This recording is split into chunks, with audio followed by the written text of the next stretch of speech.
Assalamualaikum warahmatullahi wabarakatuh. Kembali lagi bersama podcast Adiasa Bengkulu Selatan bersama saya Aisyah dan kita ditemani oleh dua kakak cantik. Ada Kak Jaya Oktarina Dwi Santi, Kasubsi Pertimbangan Hukum Datur, dan ada Kak Indah Budianti, Kasubsi 2 Intel. Mungkin kakak-kakak bisa saya hai ke rekan-rekan Adiasa kita. Ya, oke.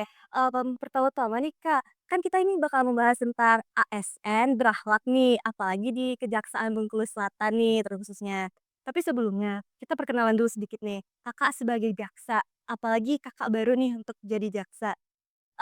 Apa itu jaksa menurut kakak? Masing-masing apa? Mungkin dari Kak Indah atau Kak Joy duluan?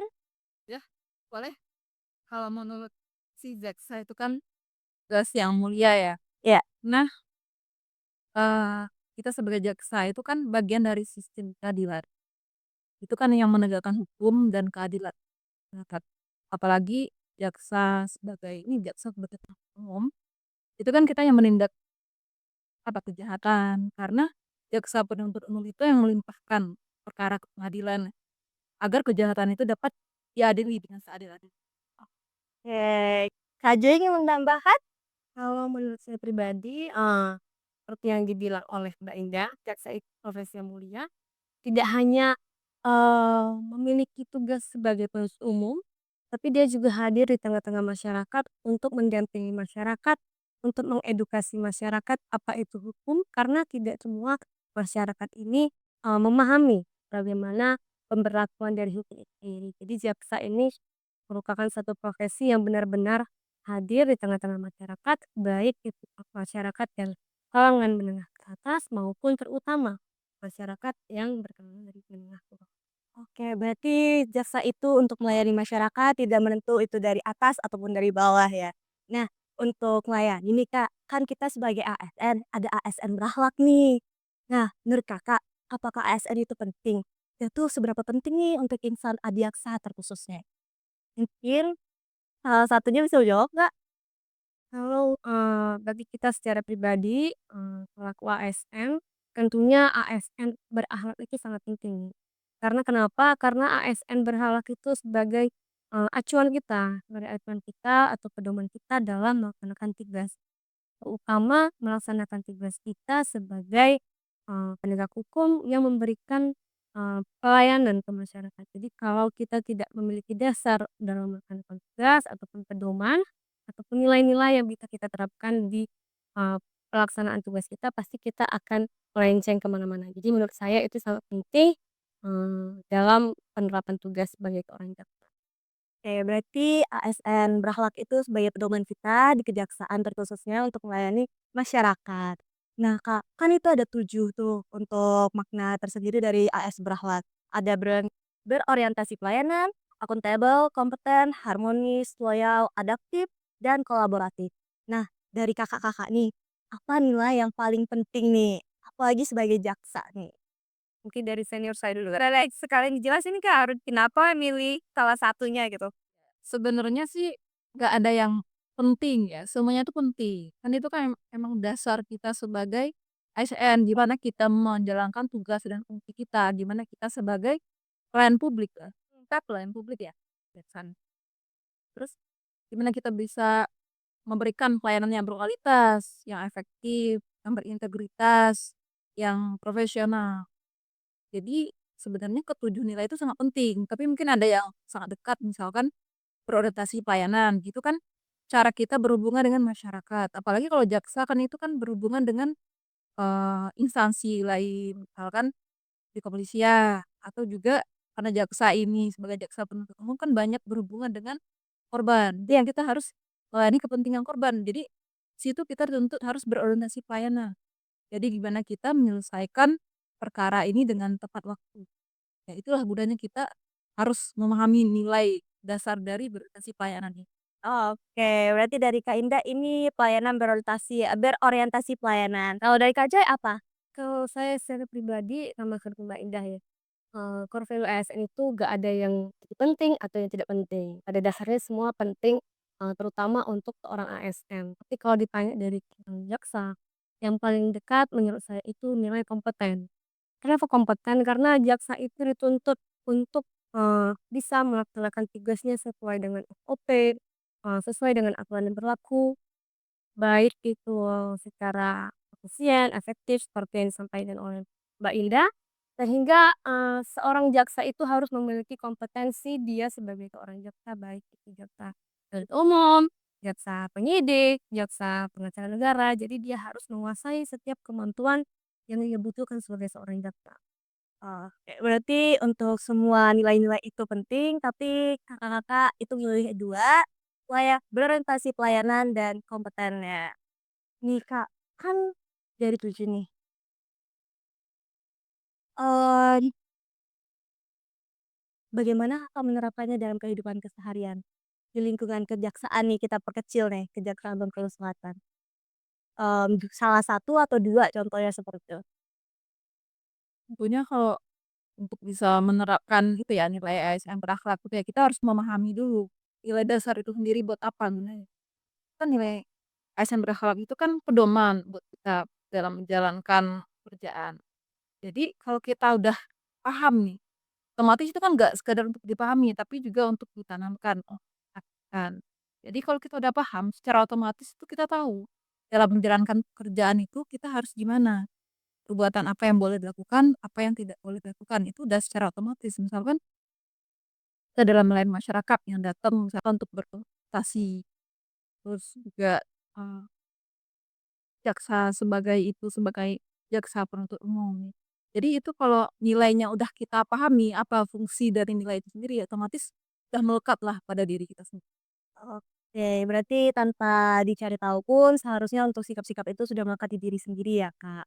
Oke, Kakak, ini ada pertanyaan lagi, Kak. Kan dari 7 nih, misal nih cara menerapkan nilai akuntabel dalam menangani perkara seperti apa gitu, mungkin Kak Joy bisa menjelaskannya?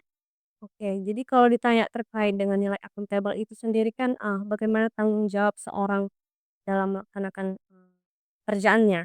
Jadi kalau kita hubungkan dengan pekerjaan sebagai seorang jaksa, bagaimana akuntabel itu sendiri, jadi kami sebagai seorang jaksa dituntut untuk bekerja sesuai dengan SOP dan aturan kami dalam setiap bidang, baik itu bidang Pidum, baik itu bidang Pirkus, baik itu bidang Gatun, ataupun bidang-bidang yang lainnya yang sudah memiliki SOP, agar kami pun bisa mempertanggungjawabkan setiap, tindakan, perbuatan kami terhadap penanganan perkara yang kami pegang masing-masing.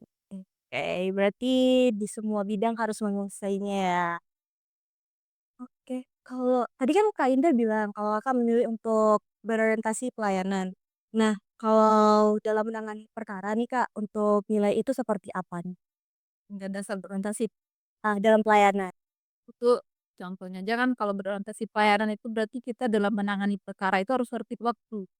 Jadi jangan sampai kita mengulur waktu atau membuat suatu perkara itu menjadi berbelit. Ya. Jadi kita harus bisa mengukur setiap perkara yang kita tangani. Jadi biar, kan kita di situ memprioritaskan korban. Jadi jangan sampai melampaui batas waktunya, karena tiap tahap itu kan ada waktunya. Misalkan, setelah limpahan perkara dari kita menerima berkas dari penyidik, itu dalam waktu 7 hari, kita harus menentukan sikap. Jadi kita harus menyesuaikan dengan aturan yang udah ada di dalam KUHP tersebut. Itulah gunanya kita berorientasi pelayanan. Misal nih Kak, misal, kalau ternyata dalam waktu yang dikasihkan mereka melebihi batas waktu seperti apa yang terjadi? Apa yang akan terjadi? Kalau dia melebihi batas waktu kayak yang dijelaskan sama Mbak Indah tadi, saat kita menerima, SPDP dari penyidik, kemudian menerima kembali, pengiriman berkas perkara dan dalam waktu 7 hari kami menyatakan sikap, apakah itu berkasnya lengkap atau tidak. Tapi jikalau lebih dari 7 hari, kami tidak menyatakan sikap, ada konsekuensi. Konsekuensinya apa? Kami dianggap, itu berkasnya lengkap.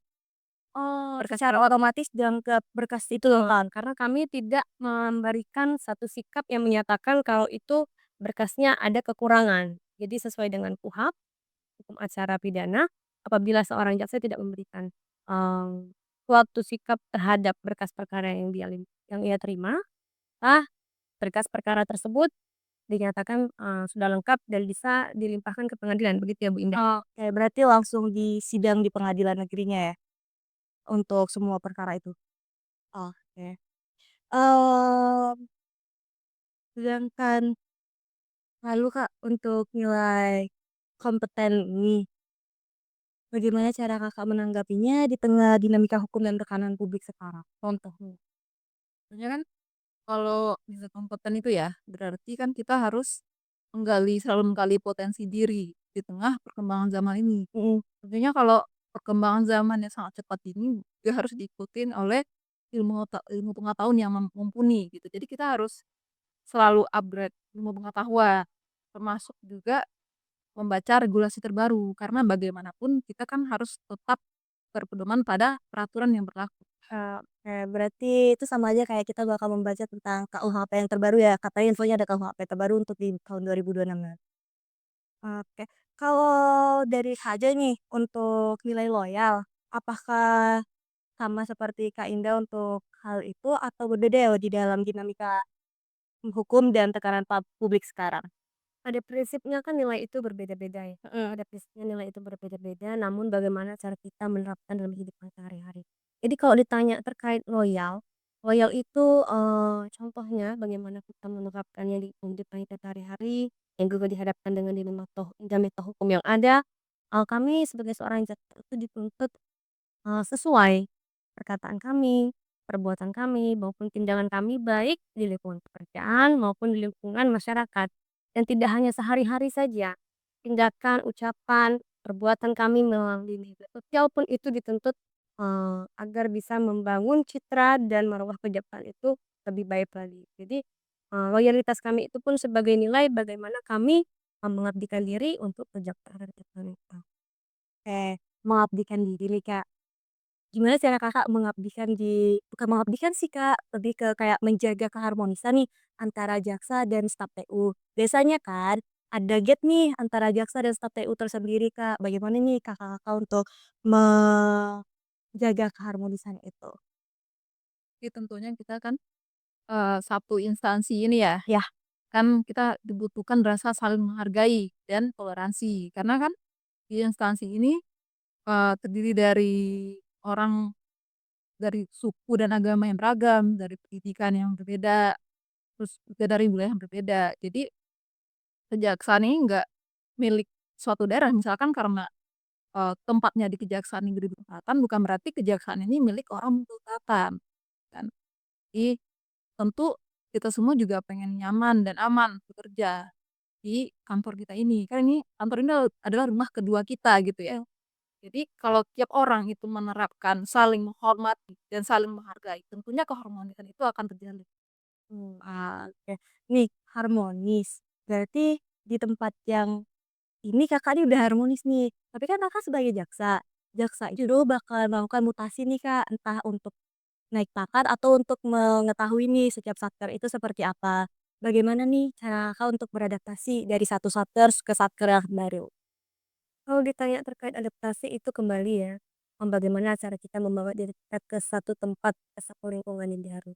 Yang kata Mbak Indah tadi, harus ada keharmonisan yang baik, didukung dengan saling menghargai. Nah, saling menghargai ini pun bagaimana kita membawa diri kita untuk menghargai orang lain terlebih dahulu. Jadi kalau kita tidak menghargai orang lain terlebih dahulu, bagaimana orang lain itu bisa menghargai kita? Seperti itu. Terutama juga, kita harus memiliki sikap yang rendah hati. Ketika kita rendah hati, kita pun mau bergaul, mau belajar terkait dengan budaya maupun bagaimana sifat dan sikap sikap, lingkungan baru kita. Jadi kita pun mudah untuk beradaptasi dengan lingkungan kita yang baru, baik itu rekan kerja maupun terutama pimpinan, kemudian juga masyarakat sekitar, supaya pun kita nyaman dalam bekerja, gitu. Sebetulnya udah siap untuk mutasi seperti ya. Sepertinya, kayaknya sudah tahu nih Kak Belik, di mana tanah berpijak di sana budaya yang harus Iya bet ditambah tuh kan. Oh ya Kak, ini kan sekarang kan Jakarta lagi naik, naik banget malahan. Bagaimana nih Kak cara Kakak menerapkan nilai-nilai ASN di lingkungan kerja? Kalau ditanya cara-cara bagaimana cara-cara kami, khususnya sebagai seorang jaksa ya, menerapkan nilai ASN berakhlak itu sendiri, yang paling penting, kita sadar kalau itu nilai ataupun dasar kita melaksanakan tugas, seperti itu. Kemudian kita nggak perlu yang berpikir terlebih hebat gitu ya, jadi kita bisa mulai dari hal-hal yang kecil, mulai contoh kayak berorientasi nilai. Kita bisa disiplin dalam melaksanakan ataupun mengerjakan setiap pekerjaan, ataupun kalau kayak kami penanganan perkara. Penanganan perkara harus disiplin, efektif dan efisien, dan tidak mengulur-ngulur waktu. Terus, dengan hal-hal yang lain seperti kompeten, kami juga dituntut untuk selalu membaca, selalu menambah ilmu kami untuk aturan-aturan maupun, SOP-SOP yang diperbarui setiap, waktunya. Tidak itu saja, kami juga dituntut untuk harmonis, untuk, pegawai-pegawai yang lain ya. Tidak memandang kami hanya sebagai seorang jaksa, atau jaksa senior saja, terus, jaksa baru. Kami pun juga dituntut untuk merangkul, teman-teman kami yang, bukan profesi jaksa, tapi kami sebagai keluarga. Karena tidak menutup kemungkinan mereka lah yang membantu kami menjalankan tugas kami sebagai seorang jaksa. Berarti menurut Kakak ada perbedaan nggak antara jaksa senior, jaksa muda, atau CPNS dan PNS dalam menerapkan ASN berakhlak ini? Sebetulnya tidak ada perbedaan harusnya ya, kan ini nilai dasar yang setiap orang harus punya. Tapi yang perlu kita paham itu sama siapa kita berhadapan. Sama aja kayak norma-norma yang hidup di masyarakat, misalkan gimana kita berhubungan atau berkomunikasi dengan orang yang lebih tua, atau dengan atasan, tentu itu harus dibedain, gimana kita berkomunikasi dengan teman sebaya kita. Oke, berarti untuk penerapan pedoman ASN berakhlak itu kita tidak perlu melakukan tidak ada perbedaan nih di antara Harusnya itu, tidak ada ya. perbedaan. Hanya untuk rasa hormat aja kepada yang lebih senior dari junior itu berbeda. Oke. Kak, kan sekarang era digital lagi naik. Bagaimana contoh penerapan nilai-nilai ASN berakhlak nih, Kak? Oh, era digital ini tentunya kita banyak juga ya berhubungan dengan, sosial media gitu ya. Jadi menurut pribadi sih kita harus bisa mengintegrasikan nilai-nilai ASN berakhlak itu saat kita beraktivitas atau berinteraksi di dunia maya. Di mana kita bisa beretika digital, misalkan tidak, menyebarkan ujaran kebencian, terus tidak mudah termakan hoaks, terus juga tidak menyebarkan berita palsu, atau kita juga harus berpikir kritis gitu untuk mengevaluasi informasi yang ada. Jangan sampai kita mudah terpengaruh gitu loh, dengan ketidakbenaran informasi. Terus juga dalam sosial media itu tentunya harus, menggunakan bahasa yang sopan dan menunjukkan rasa hormat. Jangan sampai kita menggunakan kata-kata yang kasar dan merendahkan orang. Oke, berarti kita harus mengelola untuk penggunaan sosial media dan apa yang kita lakukan di sosial media ya, Kak. Nih, kan itu tadi anggapannya di era digital, kolaboratif kita di era digital. Kalau kolaboratif nih sebagai seorang adiaksa kepada pihak-pihak luar maupun internal kayak entah itu di dalam gedung ini atau di kepolisian atau di pengadilan. Karena kan kita bakalan selalu berhubungan sama mereka. Bagaimana cara Kakak untuk menerapkan nilai kolaboratif dengan internal ataupun eksternal itu. Kalau ditanya terkait nilai kolaboratif itu kan berarti bagaimana kita bisa bekerja sama ya, bisa bekerja sama dengan instansi lain, bukan hanya di lingkungan, aparat penegak hukum. Jadi kalau ditanya tentang kolaborasi itu kembali lagi bagaimana cara kita membangun koordinasi dan komunikasi yang baik, baik antar aparat penegak hukum maupun instansi, negara yang lain. Karena pada intinya kita sama-sama sebagai pelayan publik. Karena kita ini masuk ke dalam suatu institusi itu bukan untuk dilayani, tapi kita melayani. Jadi bagaimana cara kita membangun kerjasama itu yang baik dengan komunikasi, koordinasi yang efektif, yang efisien, sehingga kita sama-sama bisa melayani publik dengan baik. Oke, melayani ini selalu menjadi nomor satu ya di semua hal. Kak, kan ini tahun ini baru masuk nih CPNS baru. Mungkin Kakak sekalian bisa memberikan satu nasihat atau satu kalimat untuk CPNS atau jaksa-jaksa muda nih yang baru selesai PPJ atau baru mau masuk PPJ, CPNS yang baru lulus gitu. Mungkin Kakak bisa mengatakannya? Eee, kita harus dimanapun kita berada, kita harus selalu menjaga marwah kita. Karena ya kejaksaan inilah rumah kita kedua, seperti yang aku bilang tadi ya. marwah institusi yang dimaksudkan Mbak Indah tadi itu, baik daripada berperilaku, bertindak, berucap, tidak hanya ke teman-teman rekan kerja kita, tapi kita itu diperhatikan, kita itu diawasi oleh masyarakat sekitar. Nah, perbuatan, tingkah laku, sikap, tindak, maupun ucapan kita itu juga berperan untuk meningkatkan kepercayaan masyarakat kepada institusi tercinta kita, Kejaksaan Republik Indonesia. Jadi kalau kita tidak hadir di tengah-tengah masyarakat, tidak menjaga marwah yang seperti disampaikan oleh Mbak Indah, bagaimana, masyarakat ini bisa mencintai kejaksaan? Bagaimana, masyarakat ini bisa percaya sama kita sebagai penegak hukum dan, menjadi perpanjangan tangannya untuk mengakui hak-haknya. Oh. Oke, berarti untuk CPNS-CPNS yang baru, kalian harus menjaga marwah adiarsa di semua tempat, oke. Oke, nih Kak, terakhir nih Kak, ini terakhir banget. Satu kalimat, apa makna ASN berakhlak bagi Kakak sebagai korps adiaksa? Kalau ditanya, makna ASN berakhlak itu di dalam kehidupan kami, terutama kami sebagai seorang jaksa, itu adalah nilai yang penting. Nilai yang penting untuk kami menjalankan tugas sebagai seorang jaksa. Karena tanpa nilai, kita tidak bisa menjadi jaksa yang bisa melayani masyarakat. Oke, berarti ASN Dahlan itu sebagai pedoman kita sebagai kop Adiaksa dalam melayani masyarakat dan juga sebagai penjaga kita. Nah, terima kasih Kakak-kakak untuk edukasinya tentang ASN Berakhlak. Mungkin untuk penonton akan bermanfaat tentang hal ini. Mungkin dari kakak sekalian ada yang mau ditambahkan?